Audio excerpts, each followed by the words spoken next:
ओम शांति।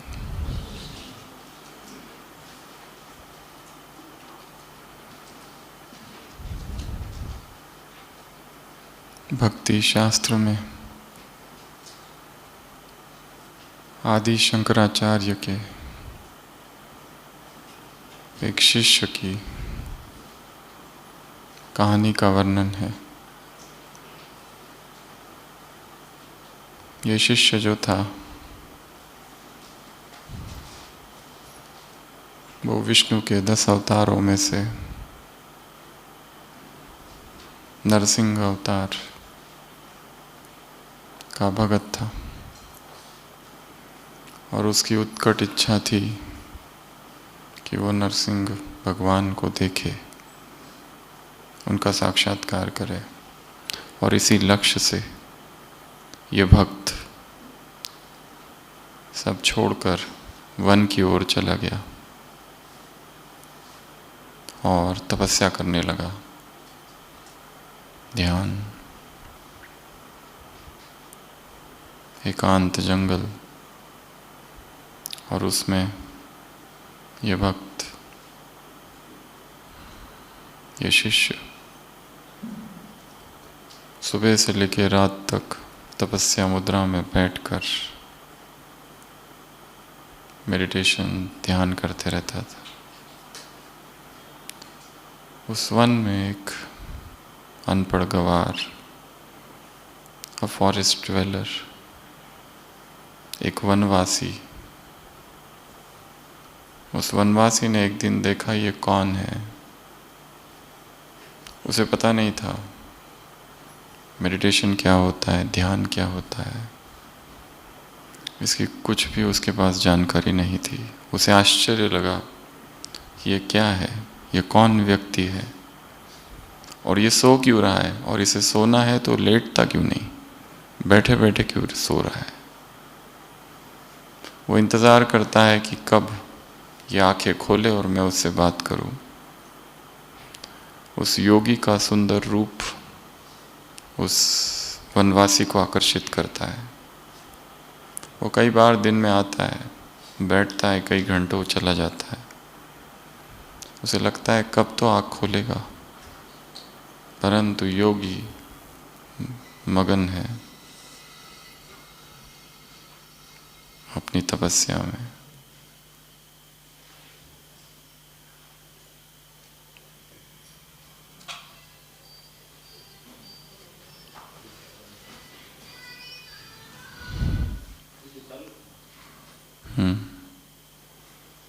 और एक दिन अचानक वो योगी आँख खोलता है, सामने वो वनवासी है।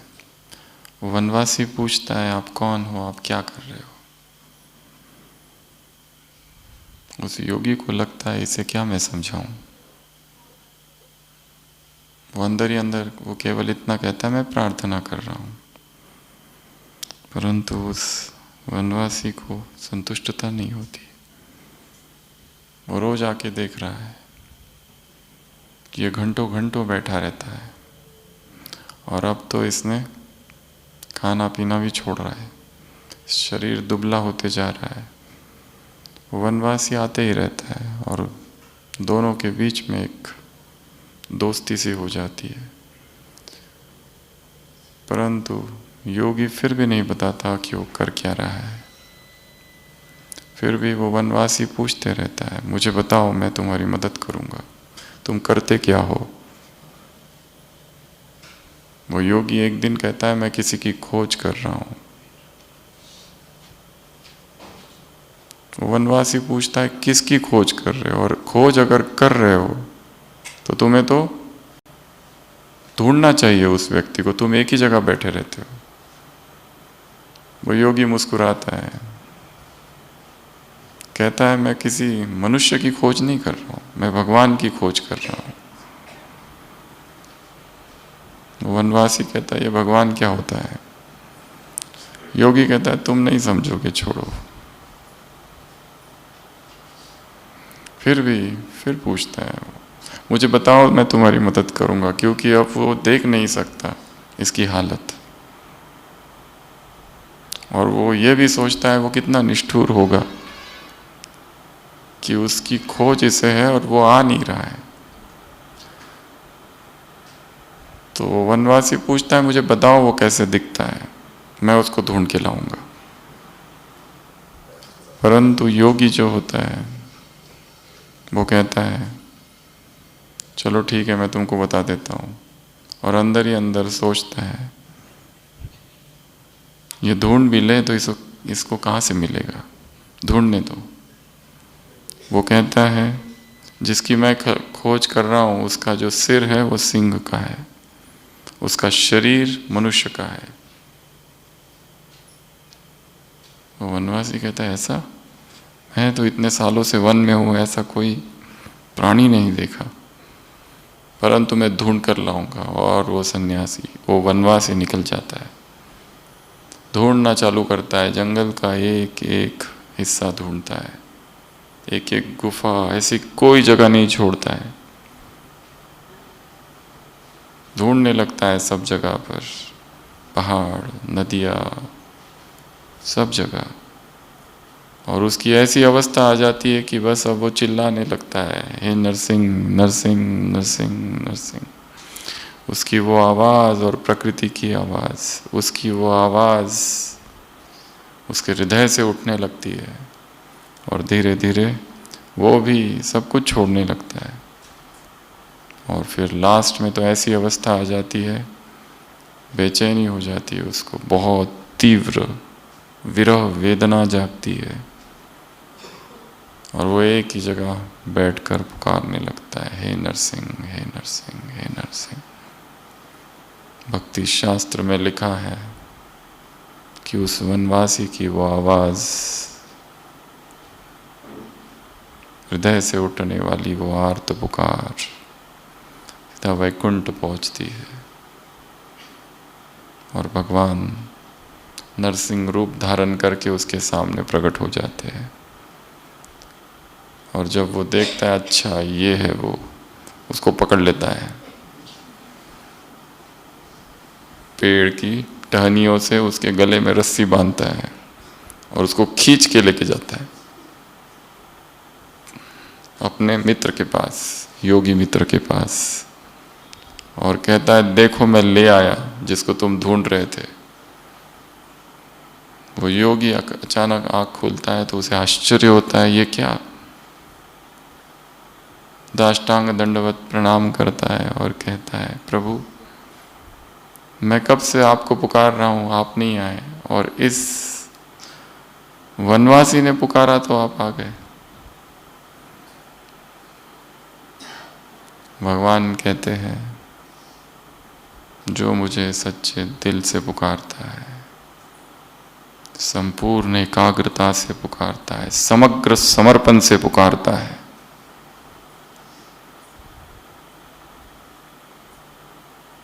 तब मैं आता हूँ। जहाँ मेरा निश्चल प्रेम उत्पन्न हो जाता है तब मैं आता हूँ। और उसी समय दिखाया है भगवान उस वनवासी के सिर पर हाथ रखते हैं और वो मुक्त हो जाता है, और इस योगी से कहते हैं कि तुम अपनी साधना जारी रखो, तुम भी मुक्त होंगे।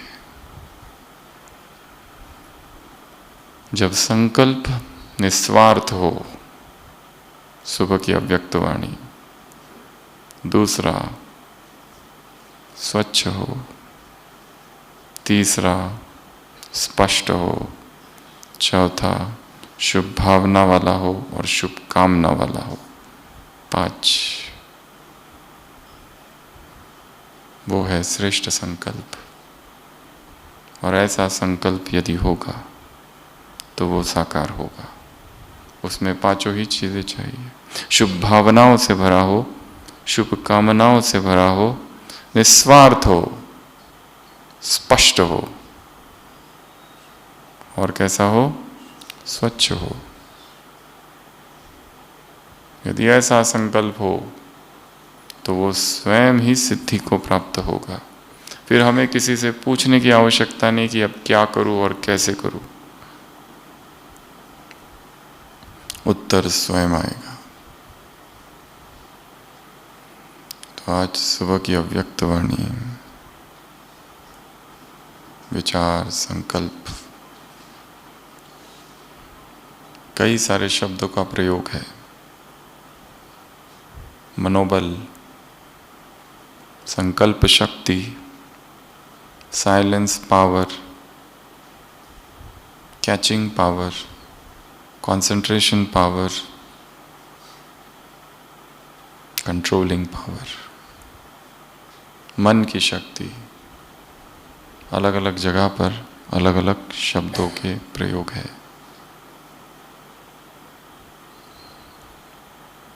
बाबा ने कहा यह अंतिम सेवा है, द लास्ट, सबसे पावरफुल, संकल्पों के द्वारा सेवा। जैसे टीवी है, फोन है, वायरलेस है, वैसे संकल्पों के द्वारा सेवा होगी। और क्या क्या होगा इस सेवा से? पहला, मेहनत नहीं लगेगी, समय खर्च नहीं होगा, संपत्ति पैसा नहीं लगेगा, हलचल नहीं होगी और थकान नहीं होगी। वाणी की जो सेवा है उसमें हलचल हो सकती है, उसमें थकान हो सकती है, पर ये जो सेवा है ये सूक्ष्म सेवा है, सबसे पावरफुल सेवा है। परंतु इसके लिए संकल्पों को क्या करना होगा? स्वच्छ, निस्वार्थ, स्पष्ट, शुभ भावनाओं से भरे हुए। क्योंकि भिन्न भिन्न आत्माएं हमारे पास आएगी, असंख्य स्वभाव वाली आत्माएं हमारे पास आएगी, अलग अलग स्वभाव वाली। इस मुरली में ही बाबा ने कहा है, अचानक मन की एकाग्रता, संकल्पों को, मन बुद्धि को 1 सेकंड में एकाग्र करो तो समस्या क्या हो जाएगी? समाप्त। क्योंकि समस्या आएगी अचानक, कोई नोटिस नहीं, अचानक, कभी भी, आज रात को भी, कल सुबह भी, एनी टाइम। मन को एकाग्र करो, बुद्धि को एकाग्र करो, मन बुद्धि को एकाग्र करो, 1 सेकंड में करो, कंसंट्रेशन पावर बढ़ेगा संकल्प शक्ति से।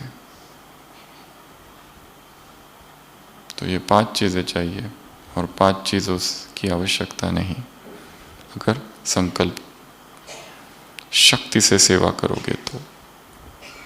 और इस संकल्प शक्ति को क्या क्या करो? बहुत सारे अलग अलग जगह पर अलग अलग शब्द आए हैं। पहला, जमा करो। क्या करो? संकल्प शक्ति को जमा करो। दूसरा, बढ़ाओ, जो है उसको बढ़ाओ। तीसरा, उसके महत्व को जानो। चौथा, और अटेंशन दो। क्या करो इसके ऊपर? और अटेंशन दो। पांचवा, प्रयोग करो। ये 5 काम करने हैं। संकल्प शक्ति को जमा करना, उसको बचाओ, उसको जमा करो, उसको कार्य में लगाओ, प्रयोग करो, एक्सपेरिमेंट करो, उस पर अटेंशन, उसके महत्व को जानो।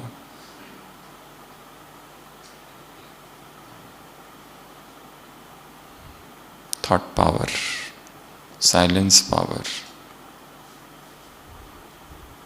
सारे शब्द जुड़े हुए हैं। ये अगर होगा तो कंट्रोलिंग पावर बढ़ेगी, ये अगर होगा तो कैचिंग पावर बढ़ेगी। यहाँ बैठे हैं, किसी को वहाँ लंदन में संदेश दिया जा सकता है, एक ही स्थान पर बैठे हुए। क्योंकि एक कॉन्सेप्ट है, उसको कहते हैं यूनिवर्सल माइंड। सारे मन एक दूसरे से जुड़े हुए हैं। शिष्य और गुरु जा रहे हैं, जंगल से गुजर रहे, अचानक शेर के दहाड़ने की आवाज़ आती है। शिष्य डर जाता है, पूछता है क्या किया जाए। गुरु कहता है हमारे पास समय बहुत कम है। ऑप्शन 1, यहीं खड़े रहो, भयभीत हो जाओ, फिर जो करना है शेर करेगा। दूसरा, भागो, पर हम इतने शक्तिशाली है नहीं, फिजिकल स्ट्रेंथ हमारी इतनी नहीं है शेर से ज़्यादा। तीसरा, बैठ जाओ और भगवान से प्रार्थना करो, हे प्रभु मेरी रक्षा करो। और चौथा एक है, शिष्य कहता है जल्दी बताओ, आप ही बताओ करना क्या है, क्योंकि शेर तो एकदम सामने आ गया है। और तभी गुरु अपनी दृष्टि को घुमाते हैं उस शेर की तरफ और उसको देखने लगते हैं, देखने लगते हैं, देखने लगते हैं, देखते रहते हैं बिना डरे, बिना हिले डुले। और तब तक शिष्य कांपते हुए, क्योंकि शेर एकदम ही सामने है, यहां बिल्कुल।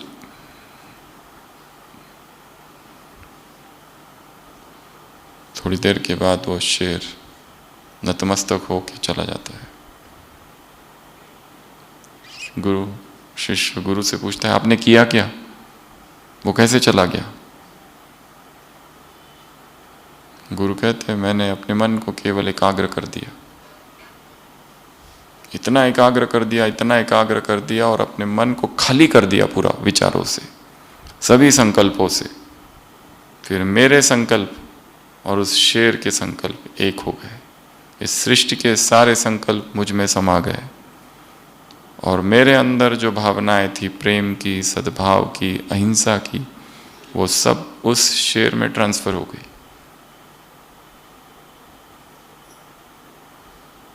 और वो शेर चला गया। That is the power of concentration. जब हम एकाग्र हो जाते हैं, सारे विचार स्थिर हो जाते हैं, हम अपने संकल्पों को ट्रांसफर कर सकते हैं। इसी मुरली में बाबा ने 2 और फायदे बताए हैं संकल्प शक्ति के। एक, प्रत्यक्षता, दूसरा, बुद्धि का परिवर्तन, आत्माओं के बुद्धि का परिवर्तन। उनकी बुद्धि परिवर्तन हो जाएगी। अभी तक क्या कहते हैं, वह है, बहुत अच्छा है, श्रेष्ठ है, वगैरह वगैरह। कार्य किसका है? प्रत्यक्षता जो होगी वो संकल्प शक्ति के आधार पर होगी। तुम जा नहीं सकोगे एक ही स्थान पर बैठे असंख्य आत्माओं की सेवा। एक संकल्प प्रोजेक्ट करेंगे, वो फैलेगा। कुछ दिन पहले वरदान भी आया था, जैसे एक प्लेन दूसरे प्लेन को कट करता है, डिस्ट्रॉय करता है, वैसे विकारी संकल्प उधर से और तुम्हारे संकल्प उनको खत्म करेंगे। वरदान था ना अभी कुछ दिनों पहले। तो शक्तिशाली संकल्प, श्रेष्ठ संकल्प, और इनका क्या करना है? प्रयोग, छोटे छोटे संकल्पों का प्रयोग। उसके लिए बेस्ट मेथड है छोटी छोटी प्रतिज्ञाएं, छोटे छोटे व्रत ले लेना और उनको साकार कर देना, और छोटी छोटी जीत हासिल करना। वो छोटी छोटी जीत इकट्ठे करते करते कॉन्फिडेंस बढ़ेगा कि अब बड़ी जीत भी हम जीत सकते हैं, बड़ा युद्ध भी जीत सकते हैं। छोटी छोटी जीत, छोटे छोटे संकल्प, और उनको पूर्ण करना। और संकल्प ऐसे हो, प्रतिज्ञा ऐसी हो जो एकदम कठिन भी ना हो और एकदम सहज भी ना हो। थोड़ा एफर्ट लगे, थोड़ी मेहनत लगनी चाहिए। इतना कठिन भी ना हो कि फ्लैट हो गए, फिर उसके बाद में संकल्प करना ही छोड़ दिया।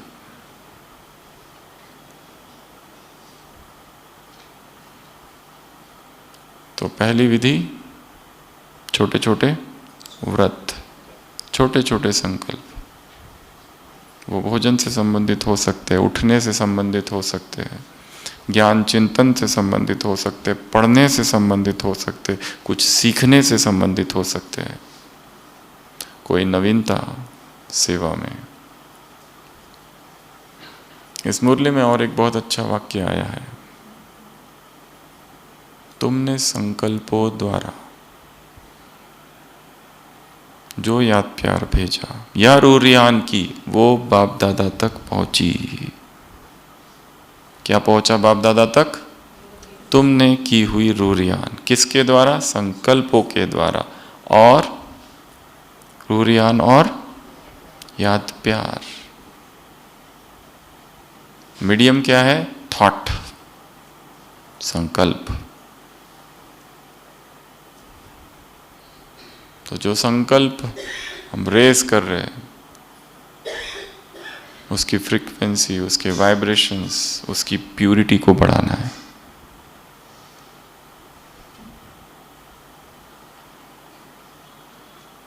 तो छोटे छोटे संकल्प लेना और उसको सफल करना, छोटी छोटी प्रतिज्ञाएं लेना और उसको साकार करके दिखाना।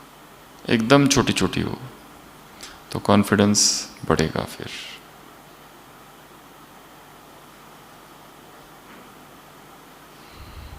कब लेना? अमृत वेला। और उस संकल्प को फिर सारे दिन भर नरिश करना, उसका क्या करना? पोषण करना। इसी मुरली में एक और शब्द आया है, इस स्मृति का। वैसे वो 4 स्वरूप जो गिनाए हैं उसके लिए कहा है, उसको इमर्ज करो और उसको, और एक शब्द है, क्या करो? उसको इमर्ज करो और कुछ करो। क्या करो? सही है क्या? स्मृति को क्या करो? दोहराओ। करेक्ट। उस स्मृति को क्या करो? रिपीट करो। ये 2 काम करने हैं। ये जो स्मृति है इसको पहले तो इमर्ज रूप में रखो और उसको दोहराओ, तो रूहानी नशा चढ़ेगा। Keep on repeating repeating repeating repeating. The power of repetition, the power, repetition is the mother of all learning. दोहराव क्या है? हर शिक्षा का आधार स्तंभ है, माँ है। एक बार पढ़ा फिर से पढ़ो, 2 बार, 3 बार, 4 बार, till you commit it to the memory. बार बार बार बार दोहराते रहना, दोहराते रहना। इसी मुरली में एक दूसरी जगह पर कहा है, तुम आए हो इस समय किस लिए? मौन भट्टियों के लिए। तो इन भट्टियों की आदत बन जाए। क्या कहा? इन भट्टियों की क्या बन जाए? आदत। इस आदत को इमर्ज करो तो ये अविनाशी बन जाएगी। ऐसा पूरा वाक्य है एक। किसकी आदत डालनी है? भट्टी करने की आदत। छोटी छोटी भट्टी, आधे दिन की भट्टी, 1 दिन की भट्टी, 2 दिन की भट्टी, 3 दिन की भट्टी। किसकी भट्टी? अपनी भट्टी, व्यक्तिगत भट्टी, पर्सनल भट्टी। किसी को बताने की आवश्यकता ही नहीं है।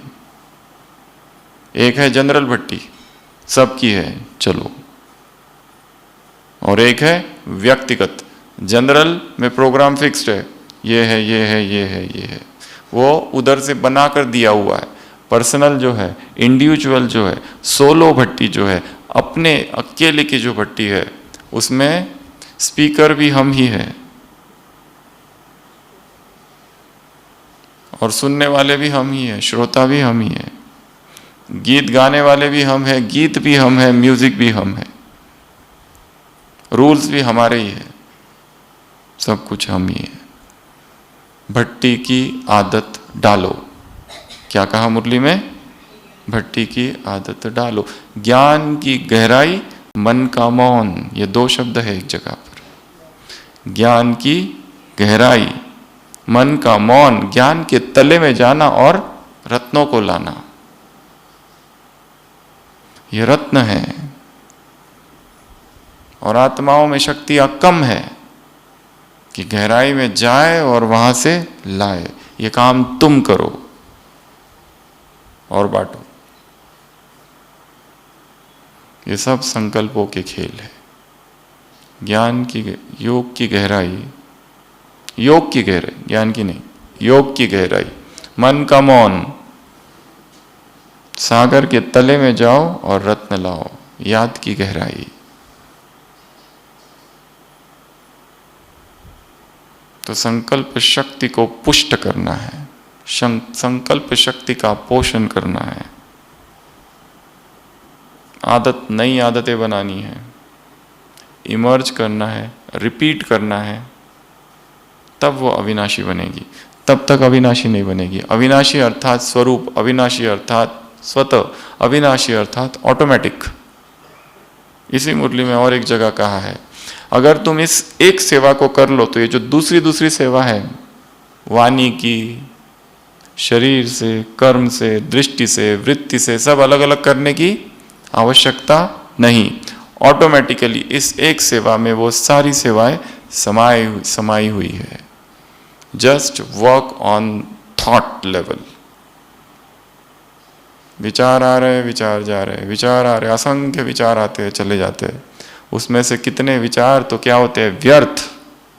और उसके दो कारण इस मुरली में बताए। कौन से?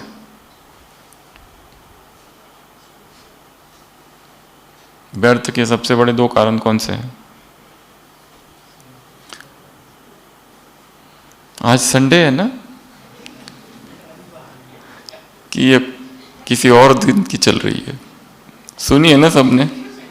तो कौन से दो कारण है व्यर्थ संकल्प के? और कि केवल इसी नहीं, कई सारी मुरलियां इस पर। व्यर्थ के दो कारण, अपमान और अभिमान। अपमानित महसूस हुआ है। अहंकार जहां है वहां अपमान महसूस होता है, जहां अहंकार ही नहीं वहां अपमान की महसूसता नहीं है। और इसकी वजह से क्या चलता है, तूफान मचता है, एक के पीछे एक के पीछे एक, विचार पर विचार, विचार पर विचार, नॉन स्टॉप विचार आते ही रहते, आते ही रहते, आते ही रहते। और वो एक श्रृंखला, एक विशियस साइकिल। किसी ने कुछ बोल दिया, बस ट्रिगर। अंदर सारा रॉ मटेरियल पहले से तैयार है, उसी का तो इंतजार था, बस बोलने की देरी थी। और सारा तूफान, चक्रवाती तूफान, हरिकेन, टॉर्नेडो। और फिर बेचैनी, बेचैनी, बेचैनी, बेचैनी, बेचैनी।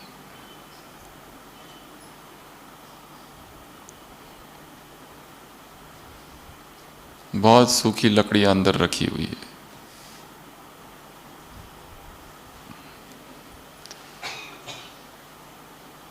कर्म संस्कार पड़े हुए हैं,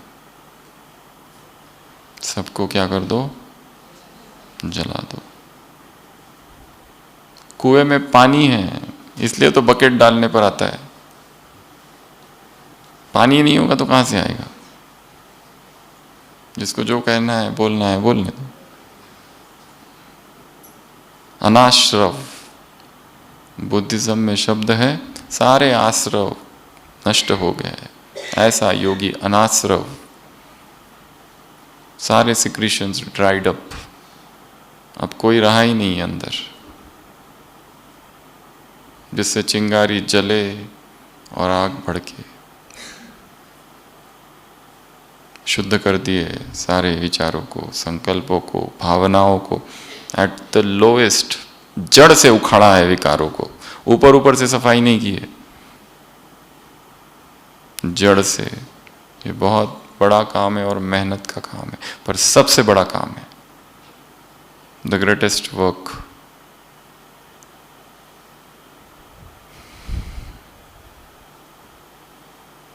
तो छोटे छोटे संकल्प लेना, उनको सफल करना, स्वयं की भट्टी करना, छोटी छोटी भट्टी, 1 घंटे की भट्टी, मिनी भट्टी, 10 मिनट की भट्टी, 5 मिनट की भट्टी, 1 घंटे की भट्टी, छोटी छोटी भट्टी पर करना, तो संकल्प शक्ति पावरफुल होगी। तीसरा है लिखना, अपने विचारों को लिखना और उनको पढ़ना, रिवाइज करना। नए स्थान पर जाना, प्रकृति के सानिध्य में जाना, तो भी संकल्प शक्तिशाली होते हैं। विजुअलाइजेशन, नई नई विजुअलाइजेशन करना, तो भी संकल्प और पावरफुल होते हैं। म्यूजिक, संकल्प पावरफुल होते हैं।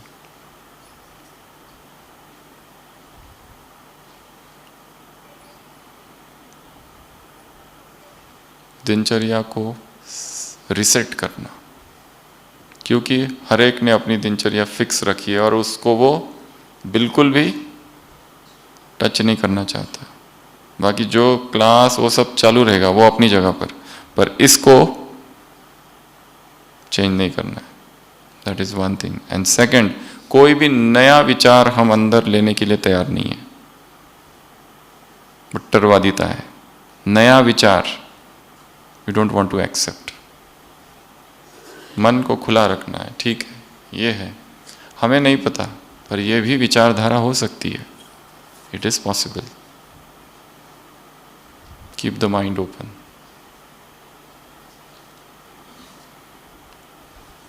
तो मुरली में 3 पार्ट है, ये एक भाग है मुरली का। किसका? संकल्प शक्ति का। दूसरा भाग, तुम कौन हो? मुरली की शुरुआत, श्रेष्ठ आत्मा, ऊंची आत्मा, हाईएस्ट इन द कल्पा। क्यों? अनादि, आदि, मध्य और अंत। अनादि, आदि, मध्य, अंत। अनादि, आदि, मध्य, अंत। चारों ही समय पर तुम कैसे थे? सबसे उच्च। अनादि में उसके समीप, आदि में तन मन धन जन संपन्न प्राप्तियां, मध्य में विधिपूर्वक पूजा, और अंत में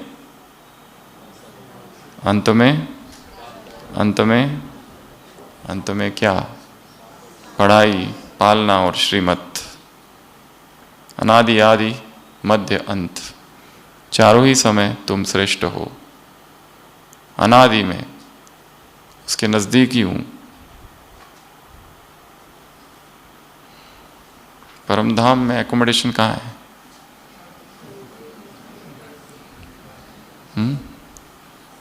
सिंगल रूम? नेक्स्ट टॉपिक वही है, सबसे पावरफुल तो वही टॉपिक है इस पूरी मुरली में। सबसे समीप, सबसे नजदीक, इसलिए सबसे ऊंचा। जो भगवान के समीप है, वहीं से समीपता का संबंध है। नीचे उतरे, प्राप्ति संपन्न। कोई धर्मात्मा नहीं है ऐसा जिसके पास इतना सब कुछ हो। और नीचे मध्यकाल में विधिपूर्वक पूजा, और किसी की नहीं होती, धर्मात्मा, महात्मा और किसी की भी नहीं। और नीचे संगम पर सर्वोत्तम तुम हो। ये चारों ही समय में तुम श्रेष्ठ हो। बाबा ने कहा इस स्मृति को इमर्ज रखो, इस स्मृति को दोहराओ, तो रूहानी नशा रहेगा। अनादि, आदि, मध्य, अंत। अनादि, आदि, मध्य, अंत। अनादि, आदि, मध्य, अंत। अनादि, आदि, मध्य, अंत। अनादिकाल, आदिकाल, मध्यकाल, अंतकाल। Repeat repeat repeat repeat repeat. दोहराओ दोहराओ दोहराओ, भीतर ही भीतर। तो ये पहला पार्ट है मुरली का।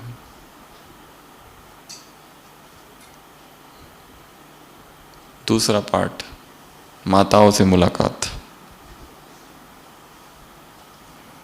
5 बातें हैं, वो एक लाइन में आ जाएगी। 2 माताएं झूले पर बैठी हुई है नशे में, एक हाथ में फूल है और एक हाथ में ढाल। बस इसमें 5 बातें आ गई। सबसे पहली पॉइंट,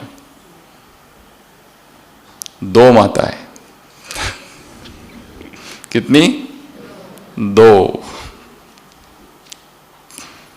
कुटिया है ना, कुटिया के पास चूल्हा है ना, बस उसको याद करना। और वो एक माता कौन है? 2 में से मैं। साथ में, ठीक है। बाबा ने मुरली में पूछा है, खिटखिट तो नहीं, झगड़ा तो नहीं। कहावत है, ऐसा कहा, संसार में कहावत है। ये नहीं कहा कि मैं कह रहा हूं, संसार के माथे थोप दिया है कि वो लोग कहते हैं ऐसा कि दो माता एक साथ नहीं रह सकती है। आश्चर्य, मौन में दो माताएं बैठी है, परंतु बाबा ने कहा ये परमात्मा माताएं हैं। कौन सी माताएं हैं? परमात्मा की माताएं हैं, सिंपल वाली माताएं नहीं है ये। तो दो माताएं कहां बैठी है? झूला। और झूला कौन सा है? खुशी का। झूला कौन सा? खुशी का। वहीं से शुरुआत है वाक्य की, खुशी के झूले में झूलने वाली। और कैसी है? दोनों भी नशे में है, पर नशा कैसा हो? सदा एक रस, सदा हो और एक रस हो। क्यों? क्योंकि भगवान मिला है। संसार वालों ने क्या कर दिया था, इसलिए बाबा ने क्या कर दिया। एक हाथ में क्या है? रूहानी गुलाब। तुम्हारा चेहरा खिला हुआ हो, निरंतर कैसा हो? रूहानी गुलाब। और दूसरे हाथ में क्या कहा? ढाल। इसके लिए क्या कहा है? भाइयों बीच में आ गए ना, भाइयों से पूछा कि इनको ही क्यों आगे रखा वगैरह वगैरह। इनके बिना वो नहीं, उनके बिना वो नहीं। परंतु हाँ, अगर भाई आ जाते शुरुआत में ही और चालू कर देते आत्मा परमात्मा आत्मा परमात्मा, बाबा ने क्या कहा? क्या हो जाता? हंगामा, डंडे पड़ते, डंडे। गीता झूठी है, ऐसे वैसे।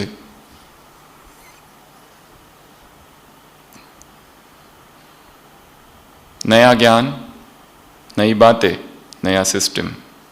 नया ज्ञान, नई बातें, नया सिस्टम। Handle with care.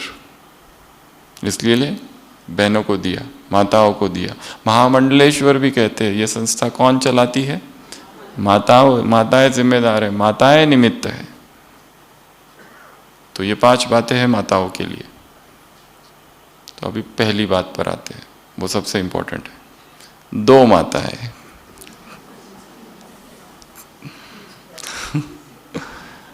तो टॉपिक है एक ही कमरे में विदाउट फाइटिंग कैसे रहे। एक हॉल में 15 माताएं, 20 माताएं, 10 माताएं, विदाउट फाइटिंग कैसे रहे। तो इसमें 8 पॉइंट्स आपको बताएंगे हम, वो याद कर लेना, बहुत काम की बातें हैं। How to stay in a room without fighting. अच्छा टॉपिक है ना, यही तो बोला है बाबा ने। कहा कहावत है, मैं नहीं कह रहा हूं, कहावत है, मैंने तो बोला ही नहीं। पर पूछ भी लिया चुपचाप से, लड़ती तो नहीं हो, खिटपिट तो नहीं करती हो। दोनों काम हो गए।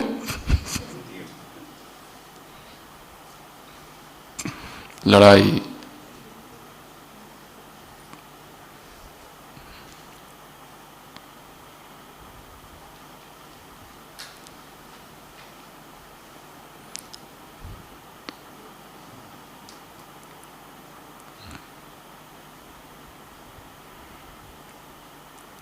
Point number 1, agreement.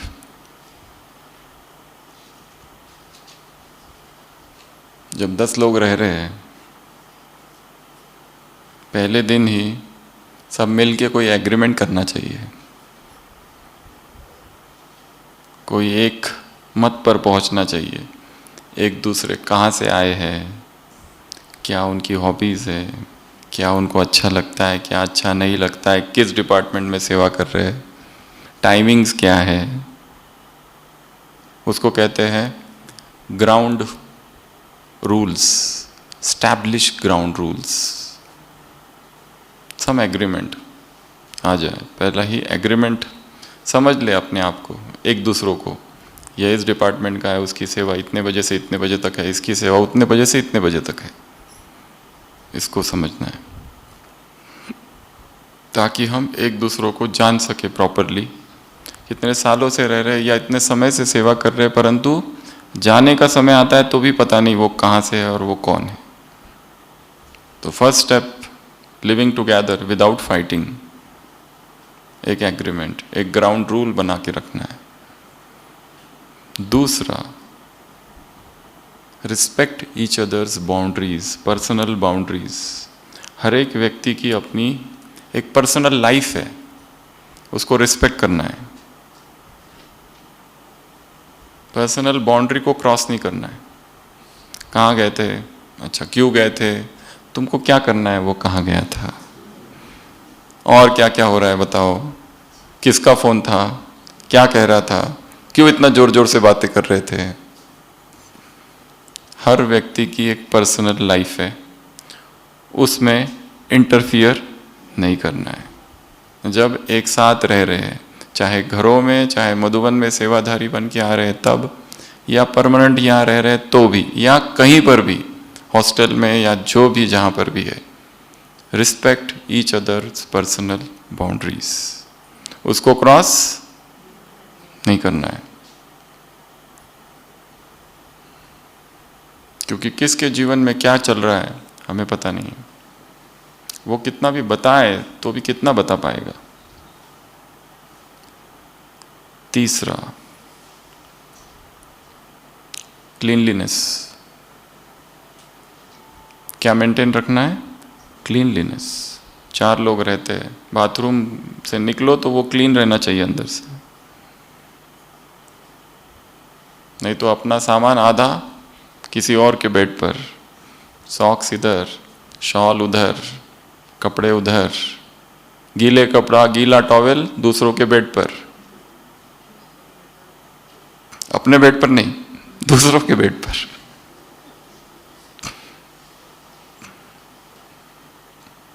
Cleanliness, take care of cleanliness.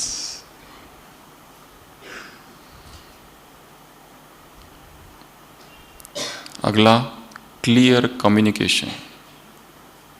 Clear communication हो, नहीं तो क्या होते हैं, झगड़े होते हैं। 2 व्यक्ति जहां आ गए और उनके बीच में अगर कम्युनिकेशन ठीक नहीं है तो गड़बड़ होती है।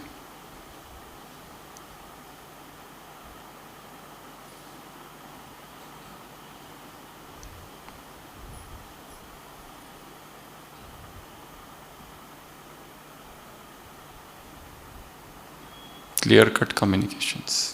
अगला, कॉम्प्रोमाइज। कई बार क्या करना पड़ता है, कॉम्प्रोमाइज करना पड़ता है। अचानक कोई बीमार पड़ गया, कमरे वाला, कुछ हो गया, या कुछ हो गया, पानी घुस गया नीचे से, या बारिश ही आ गई, या और कुछ। हमको रूम तो मिला है, बेड तो मिला है, पर एकदम कोने वाला, बाथरूम के पास वाला, या जगह कम है, कुछ ना कुछ है, देयर इज सम प्रॉब्लम। या अचानक कंस्ट्रक्शन ही चालू हो गया है, धूल उड़ रही है और खांसियां चालू, छींक। एक माता आई थी, वो कहती थी, उसको पूछो क्या तकलीफ है, वो कहती थी कि छींकें आती है। अच्छा कब, बोले अमृत वेला। फिर हमने पूछा कितने बजे, तो उसने कहा 3:30 बजे। मैंने कहा रोज 3:30 बजे, उसने कहा हाँ। और कितने बजे तक, 15 मिनट तक। और फिर बंद, बंद। अच्छी छींक है आपकी तो। चली गई वो माता, शायद इधर ही थी, पांडव भवन वाली। अच्छा फिक्स टाइम टेबल है छींकों का भी।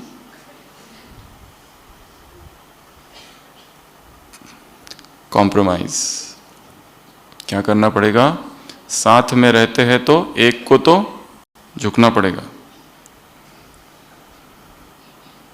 2 महिलाएं बस में बैठी है, बस में है और एक सीट एक ही खाली और दोनों झगड़ रही है। कंडक्टर ने कहा जिसकी उम्र बड़ी है वो बैठ जाओ, लास्ट तक दोनों खड़ी रही।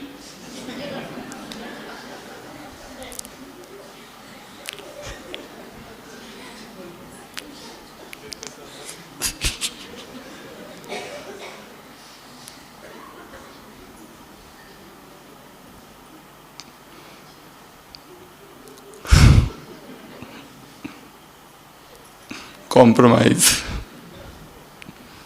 तो पहला बताया एग्रीमेंट। एंट्री करते ही दो लोग साथ में हैं, पहले से ही समझ लो तुम्हारी ड्यूटी क्या है, मेरी ड्यूटी क्या है, टाइमिंग क्या है, कैसा है, वो सब बातें।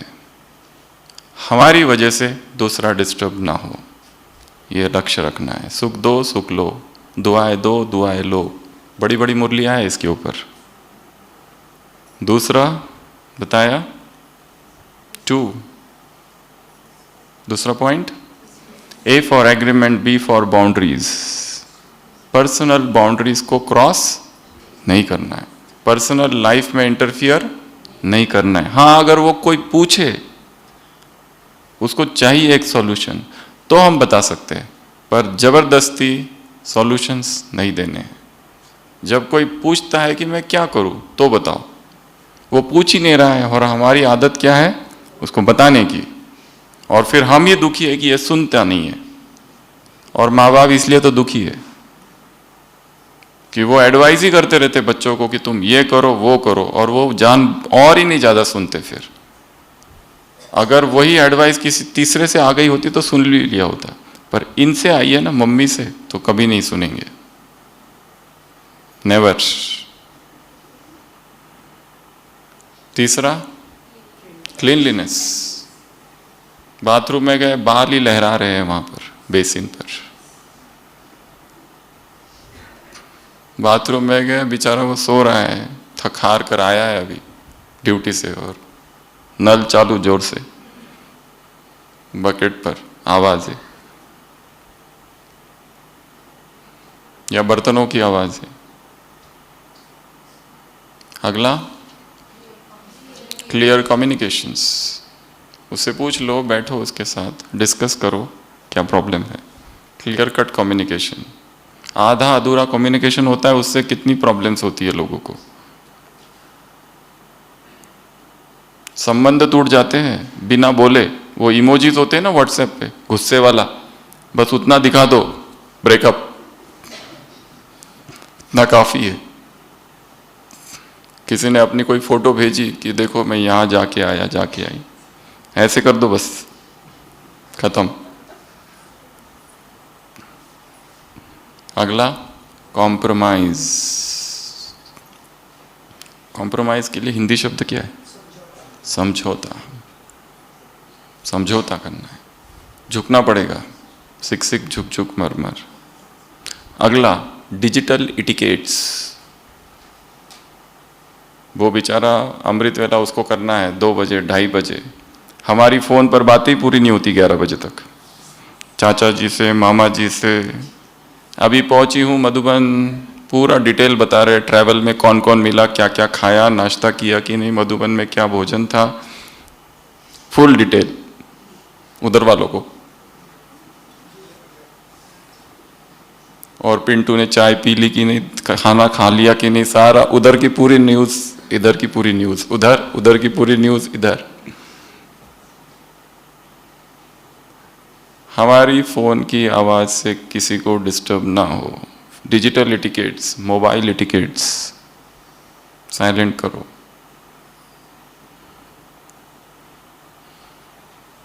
जोर से आवाज़ करना, खिड़कियाँ ही जोर से बंद करना, दरवाज़ा एंट्री इतने जोर से करते हैं कि बात मत पूछो। योग के लिए बैठते हैं सोफा पे तो भूकंप भी हिल जाते, सारे हिल जाते हैं बाजू बाजू वाले। कुटिया में घुसते हैं योग करने के लिए, पॉलीथीन अंदर लेकर, और उसकी आवाज़ें, फिर निकालने की डायरी और उसके पेज की पलटाने की आवाज़ें, फिर पेन को खोलने की आवाज़ें, और बाबा को खत, दिल की दवात से कलम डुबोकर, बाबा तुझे मैं खत लिखता हूँ। लोग सोच रहे जल्दी लिखो और निकलो। शॉल लेके जाते हैं जो धोई नहीं है 1 महीने से। कुटिया में बैठते ही बाकी सब सूक्ष्मतम से धड़ाधड़ नीचे गिरते हैं, ऐसी बदबू मोजों की और शॉल की।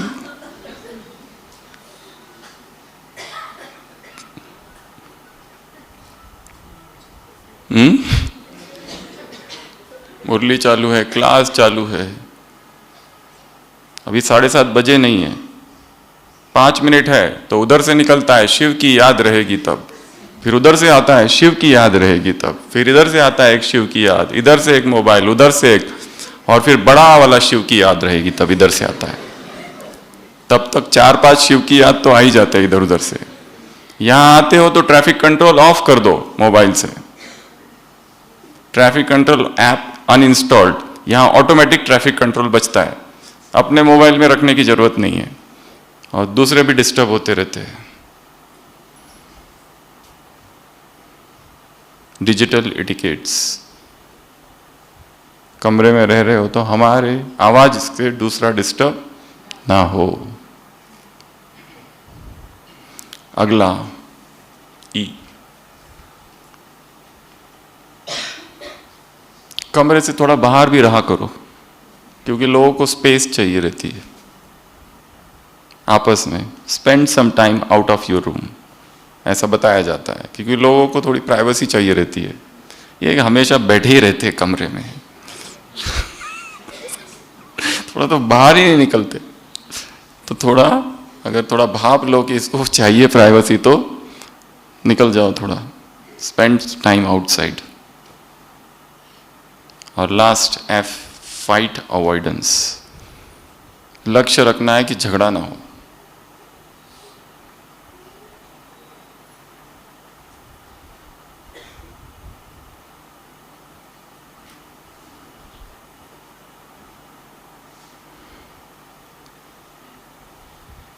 उसके लिए जो करना है करो, पर झगड़ा नहीं होना चाहिए।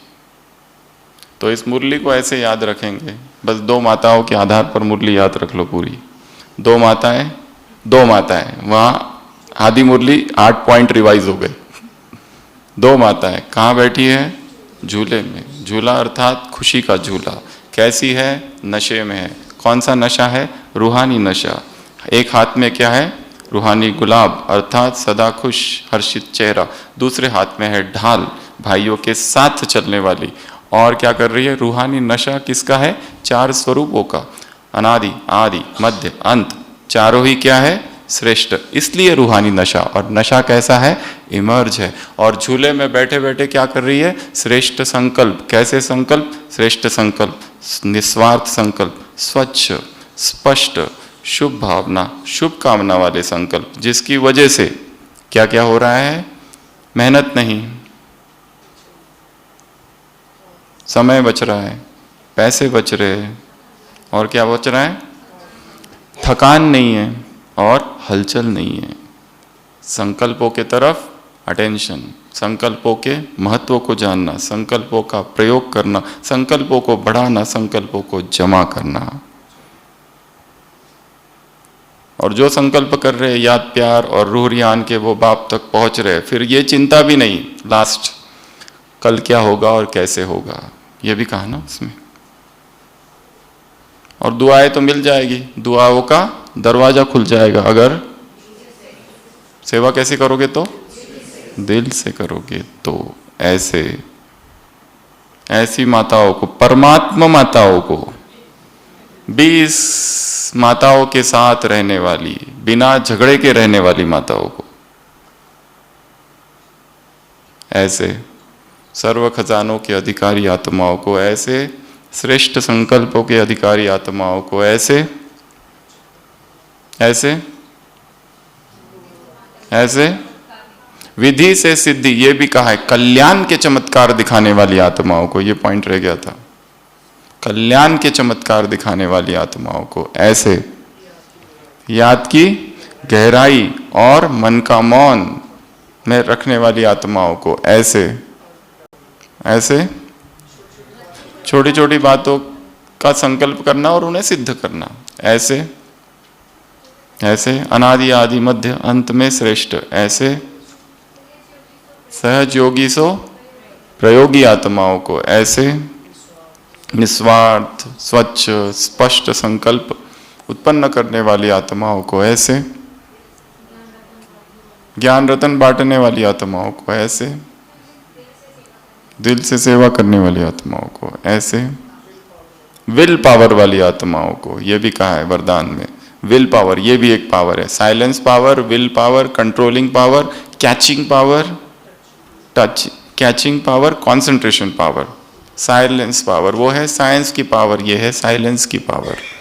ऐसे मन और बुद्धि पर कंट्रोल रखने वाली आत्माओं को, कंट्रोलिंग पावर वाली आत्माओं को, ऐसे स्मृति को दोहराने वाले और स्मृति को इमर्ज रखने वाली आत्माओं को, और रूहानी नशे में रहने वाली आत्माओं को ऐसे ऐसे रूहानी गुलाब, ऐसे ढाल, ऐसे